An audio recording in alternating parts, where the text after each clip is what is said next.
this. Yes, signs. We couldn't even bring signs in. I remember trying to make signs on a bed sheet and like wrapping it under my body, on my body under my clothes, because that was like one of the tried and true methods where you could make kind of like a banner. Um, yeah, these people, they just don't know. You could just walk in with your signs now. That was not a thing. Also, in relation to like late 90s, early 2000s music, is like we obviously didn't have these digital downloads that people have today, which has made things so much more convenient. But I remember when NSYNC would release a new album, you would go to Sam Goody like whenever they announced it, and you'd buy like a ticket, right? And it was a pre-sale ticket, and you could pick it up like any day on that day of release. But for really, really popular artists like Britney and Backstreet and NSYNC and whoever else was like the artist of the moment, you could actually come at midnight to get yours. And the thing would be to come early enough to line up. And it was like a really, really big deal to be like first in line. And I still remember when NSYNC Celebrity came out. I don't know, was that 2002, 2001? I remember somehow I was able to be first in line at, I want to say it was Sam Goody.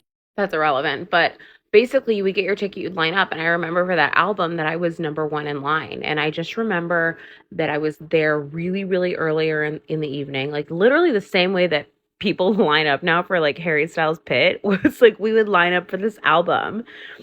And I remember it being first in line, and they walked us back to like the back of the store where they were doing this when they started letting people in. And I remember watching them open the box with a box cutter and handing me the CD. And I ran to the register, ran to the register.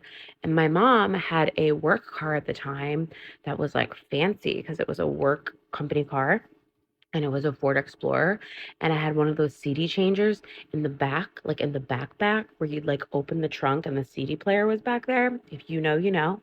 And I just remember running out of that store to play that CD, just blaring it at midnight.